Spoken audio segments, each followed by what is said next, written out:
नेतृत्व करने से मुझे बड़ा गौरव महसूस होता है, सम्मान होता है कि इतनी बड़ी शख्सियतों की फहरिस्त जहाँ बड़े बड़े नेताओं ने राजस्थान का नेतृत्व किया हो, उसमें ब्रज सुंदर जी शर्मा हो, गिरधारी लाल जी व्यास हो, नवल किशोर जी शर्मा हो, हनुमान प्रसाद जी प्रभाकर हो, बी चौधरी साहब हो, बेरूलाल जी मीणा हो और मोहन सिंह जी भाटी जैसे नेता इस राजस्थान इंटक का नेतृत्व किया, हजारी लाल जी शर्मा हो, ऐसे तमाम नेताओं की बड़ी फहरिस्त है। और उसमें मेरा जैसा भी एक छोटा सा कार्यकर्ता जो एक मजदूर में झाड़ू लगाने में भर्ती होता है और वो प्रदेश अध्यक्ष भी बन जाता है। ये संस्था आपको दूसरी नहीं मिलेगी। आप जाइए, भारतीय मजदूर संघ का प्रदेश अध्यक्ष कौन बनेगा, इसका फैसला मजदूर नहीं करते। नागपुर में बैठा हुआ आरएसएस का संघ प्रमुख फैसला करता है कि भारतीय मजदूर संघ का राष्ट्रीय अध्यक्ष फला बनेगा। एटक का नेता कौन बनेगा, इसका फैसला मजदूर नहीं करते। दिल्ली में बैठे हुए पोलित ब्यूरो के नेता फैसला करते हैं कि फला एटक का राष्ट्रीय अध्यक्ष बनेगा। सीटू का राष्ट्रीय अध्यक्ष कौन बनेगा, मार्क्सवादी कम्युनिस्ट पार्टी के पोलित ब्यूरो फैसला करता है। लेकिन एकमात्र ये संस्था जो देश की आजादी के पहले महात्मा गांधी और वल्लभ भाई पटेल के बनाए हुए संविधान के अनुसार मजदूरों की श्रम संख्या के आधार पर मजदूरों को डेलीगेट वोट देने का अधिकार देकर मजदूरों से चुना हुआ नेता बनाती है।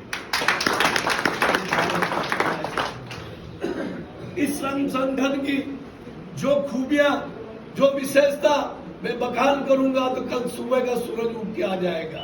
देश की आजादी में अगर किसी श्रम संगठन ने भागीदारी निभाई और देश की आजादी के पहले कोई श्रम संगठन पैदा हुआ, उसका नाम है राष्ट्रीय मजदूर कांग्रेस इंटक। इस इंटक की गरिमा और इसका सम्मान बढ़ाने के लिए मेरे पे 19 मुकदमे लगे। मैं 9 बार जेल में गया हूं, 3 बार मेरे ऊपर प्राणघातक हमले हुए और फिर भी आपके बीच में जिंदा खड़ा हूं। महानता इसी इंटक ने वो काम करके दिखाया कि अटल बिहारी जी जब देश के प्रधानमंत्री थे, साहिब सिंह वर्मा जब श्रम मंत्री थे, इंटक का मैं युवा इंटक का प्रदेश अध्यक्ष था। जापान में विश्व श्रम सम्मेलन में इंटक की तरफ से मैंने प्रतिनिधित्व देश का किया।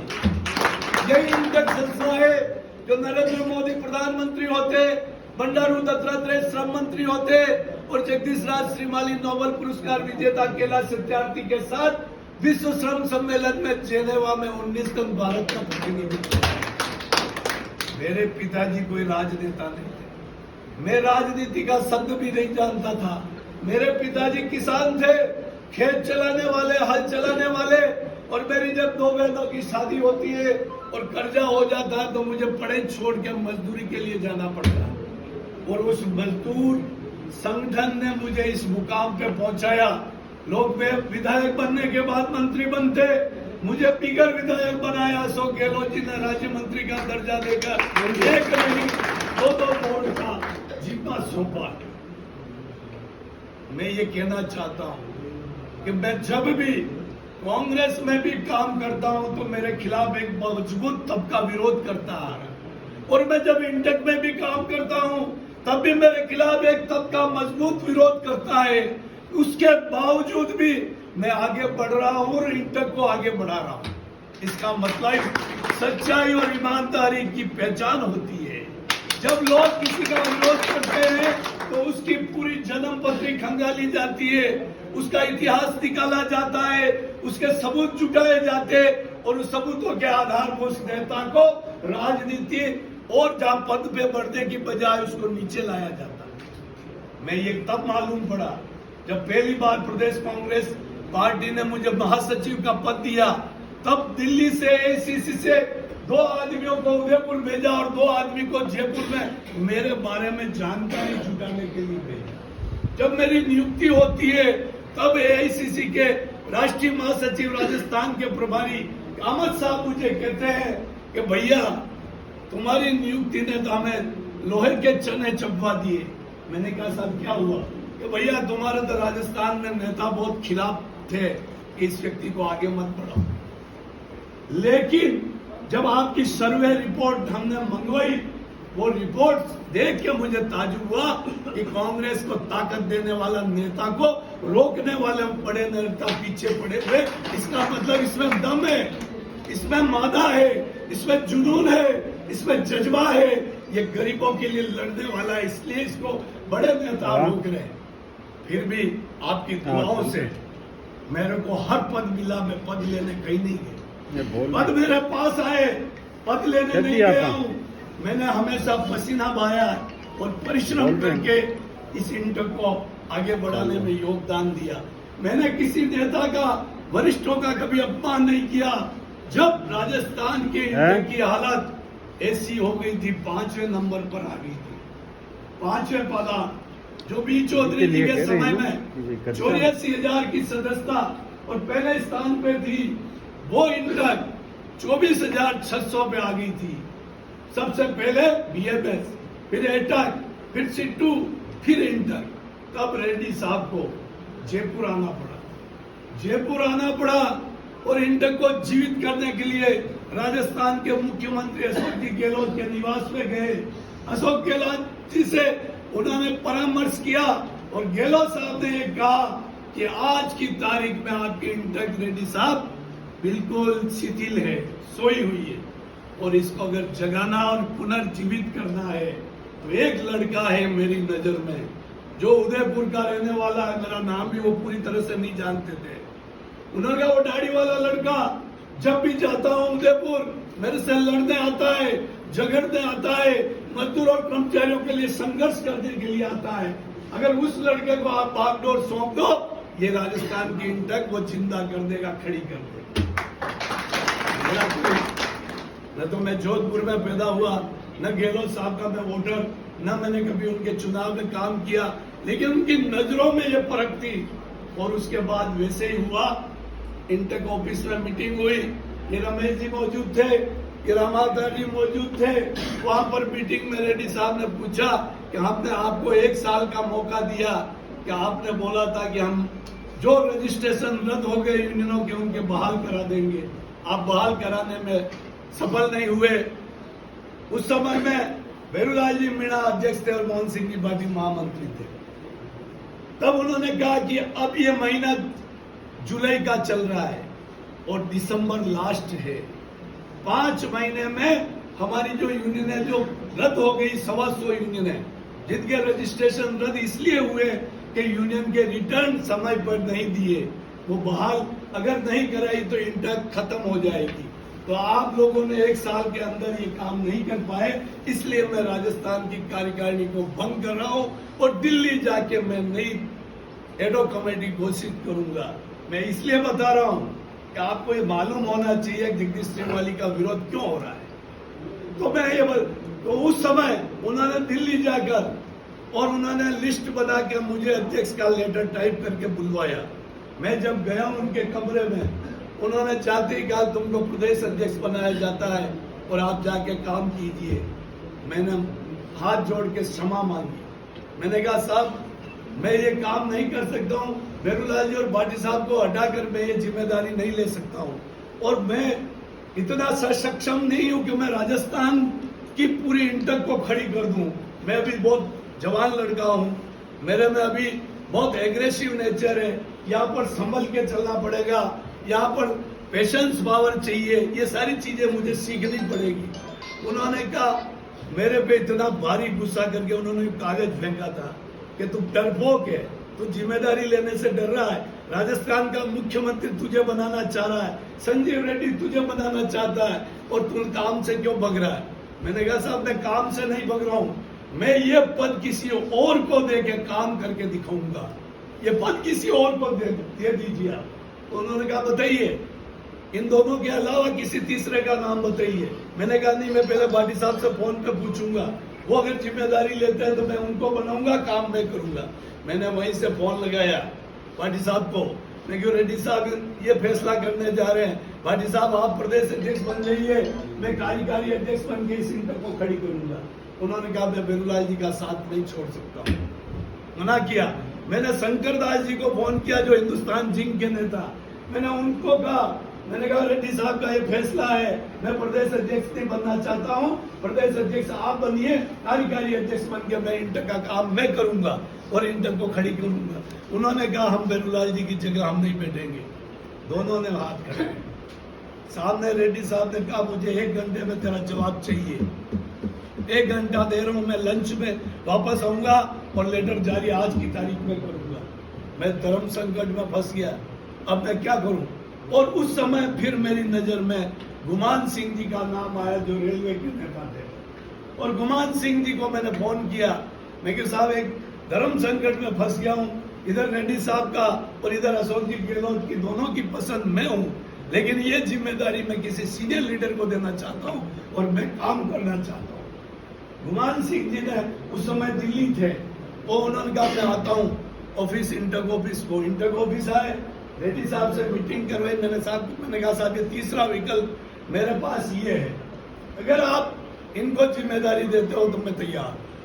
गुमान सिंह जी ने राजस्थान के इंटर को उठाने के लिए, वो रेलवे के बहुत बड़े नेता है, हिंदुस्तान के 11 लाख रेलवे कर्मचारियों के नेता है, उन्होंने राजस्थान के इंटर के उत्थान के लिए वो जिम्मेदारी संभाली और फिर वो लेटर जारी हुआ जिसमें गुमान सिंह जी प्रदेश अध्यक्ष में कार्यकारी अध्यक्ष, मोहन सिंह जी पार्टी मुख्य सलाहकार और बेरूलाल जी मुख्य संरक्षक बनना के वो लेटर में राजस्थान की धरती पे आए और इंटर को खड़ी की। अब आप सोचिए, ऑफिस चार्ज में नहीं मिला, बैंक के अकाउंट में जो पैसा था वो नहीं मिला, मैंने रेलवे प्लेटफॉर्म पे बैठकर 6 महीने इंटर को चलाया, हिम्मत नहीं आ।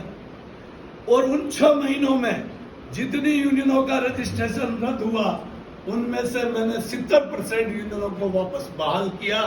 और वापस जब दिसंबर में भारत सरकार ने वेरिफिकेशन चालू किया और उस वेरिफिकेशन में हमने 4,24,000 की मेंबरशिप करके इंटर को पहले पायदान पे पहुंचा दिया। 6 माह कर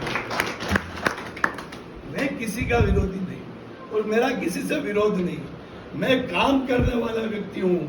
आपका दिन सुबह उगता होगा 6 बजे से, जगदीश श्रीमाली का दिन शुरू होता है 4 बजे से, आपका दिन अस्त हो जाता होगा 10 बजे रात को सोने के लिए, जगदीश श्रीमाली का दिन अस्त होता है, रात होती है 12 बजे के बाद। अब जो 18 घंटे आपके लिए काम करे, मेरी आंखों को अभी भी आप देख सकते हो कि मेरी आंखों में कितनी नींद भरी हुई है। मेरी आंखें आपको जवाब देगी कि मेरे रोजाना नींद तक पूरी नहीं होती है और मैं दौड़ता रहता हूँ। एक जुनून है, एक जज्बा है कि मेरे को कुछ कर गुजरना है। और ये कर गुजरने के लिए जो इल्जाम मेरे ऊपर लगे उदयपुर में मैंने कब्जा कर लिया, वो भी आज खुलासा कर देता हूँ कि ये बैठे हैं सुशील जी, ये गवाह है। वहां मुझे 15 अगस्त 26 जनवरी के दिन झंडारोहण करने के लिए रोशन जी शर्मा साहब ने इनवाइट किया था और उन्होंने इनवाइट किया, उस समय वो खंडर था, वहां लोगों ने कब्जे कर रखे थे, एक बहुत बड़ी चट्टान थी, पहाड़ी, उस पहाड़ी थी और वो बिल्कुल खंडर नुमा बिल्डिंग। और रोशन जी शर्मा ने भाषण में कहा कि आज से ये बिल्डिंग हम आपको सौंप रहे हैं, इसकी हिफाजत करना, इसको बनाओ या बिगाड़ो या लोग कब्जे करे, या आपकी जिम्मेदारी है। हमने राजस्थान इंटर के प्रदेश अध्यक्ष को ये सौंपी। अब उस धर्म संकट में मैं आज इसलिए कह रहा हूं, मैंने वहां 50 लाख रुपए लगाए। मैं उस समय 10 लाख का प्लॉट लेके 40 लाख में कहीं दूसरी जगह बिल्डिंग खुद खड़ी कर सकता था, लेकिन रोशन जी जो एक बहुत बड़े मजदूरों के नेता है मेवाड़ के, उनकी जबान के सम्मान के लिए हमने उसको बहुत बड़ा सेंटर रेड्डी साहब को बुलाकर मजदूर मंदिर और श्रम सेवालय के नाम से बनाया, जिसमें स्किल डेवलपमेंट का काम होगा, जिसमें पर्सनालिटी डेवलपमेंट का काम होगा, जिसमें सेफ्टी ट्रेनिंग दी जाएगी, जिसमें आईआर रिलेशन के ट्रेनिंग दी जाएगी। और वो सेंटर राजस्थान का मजदूरों के लिए पहला ऐसा सेंटर होगा जहां में आप में से कोई हेल्पर है उसको इलेक्ट्रिशियन कैसे बनाया जाए, उसको वायरमैन कैसे बनाया जाए, जो हेल्पर है उसको टर्नर कैसे बनाया जाए, जिसको हेल्पर है उसको फीटर कैसे बनाया जाए। ऐसे लोगों को हम ट्रेनिंग देके उनका जीवन स्तर ऊपर उठाने का काम करने के लिए हमने उसको मजदूर मंदिर श्रम सेवालय का रूप दिया। वो मेरा कोई कब्जा नहीं है और न मेरे नाम पे है न मेरी बीबी के नाम पे झूठा भ्रामक प्रचार किया गया। वो जिस नाम पे जो संस्था थी आज भी उसी नाम पे है, हमने कोई हेल्प नहीं किया। मैं इस मन से कह रहा हूँ, जिसको भी मैंने वहां पर भी बजरंग जी को कहा और आज रमेश जी को, पहली आपकी फेडरेशन की मीटिंग मैं वहां बुलाता हूँ, इसी बिल्डिंग में।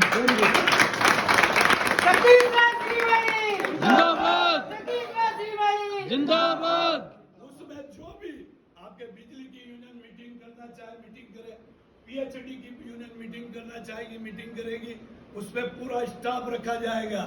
वहां पर साफ सफाई रखने के लिए आदमी रख दिए गए, उसमें सारे सिस्टम डेवलप कर रहे हैं। हम पूरा ये मैन्युअल जो वर्कशॉप लगा रहे हैं, एक वर्कशॉप लगाया हमने 6.5 लाख का, अभी मैंने पूरा शेड बनवा के वर्कशॉप लगाया जिसमें ये मशीनें लगेगी, जब प्रैक्टिकल आदमी तैयार किए जाएंगे। मेरे मरने के बाद भी मैं नहीं रहूंगा दुनिया में, लेकिन वो मजदूर मंदिर और श्रम सेवालय गवाह होगा ये जगदीश श्रीमाली ने बनाया। और ऐसे ही नहीं, जब यहाँ पहली बार पिछली सरकार में गहलोत साहब ने ये जो मंत्री के दर्जे आज दिए ना, वो 2012 वाली सरकार में दे रहे थे, लेकिन उस समय गहलोत साहब से मैंने प्लॉट मांगा। ये सिविल लाइन 1.25 पे प्लॉट है और उस प्लॉट पे आज 68 लाख रुपया पास करा के हमने हॉल और ऊपर आप लोगों के ठहरने के लिए व्यवस्था की है। तो काम चल रहा है, छत पर पड़ेगी छत, आज रात को छत पड़ रही है वहां। तो जगदीश श्रीमाली खुद के लिए नहीं करता, जगदीश श्रीमाली मजदूर के लिए करता। जो जगदीश श्रीमाली को इंटक और मजदूरों ने बताया, तो जगदीश श्रीमाली इंटक और मजदूरों के लिए कुछ बना के जाएगा। ये मैं आपको कहना चाहता हूं। मैं इस बात के लिए बजरंग जी को, रमेश जी व्यास को, रामावतार जी को, सुल्तान सिंह जी को और महेंद्र सिंह जी और गोवर्धन सिंह जी और जो भी लोग जिन्होंने, मंडल जी हो, हमेशा रणवीर जी, सबने एक पीड़ा मेरे सामने रखी, श्याम सुंदर जी हो, कि भाई साहब इसकी एकता करा दीजिए। और जब भी रोशन जी के पास जाता हूँ, मैं हर महीने जाता हूँ आशीर्वाद लेने, उनसे आशीर्वाद लेने जाता हूँ। कल रोशन जी भाई साहब आशीर्वाद के साथ एक ही कहते हैं, बेटा तो ये इंटर फेडरेशन का झगड़ा खत्म करा दे, ये फेडरेशन का झगड़ा खत्म करा। और झगड़ा कहां से शुरू हुआ?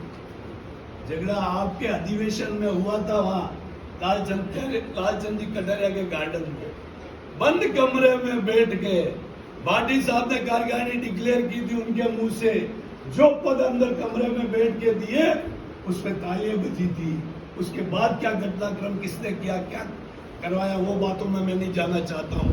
उसमें अध्यक्ष का पद बजरंग जी को और महामंत्री जी का पद रामावतार जी को दिया था सर्वसम्मति से। उसके बाद दिल्ली जाके रामावतार जी का पद हटवा के कोई दूसरा व्यक्ति लेके आ गया और वहां से ये दरार चालू हुई।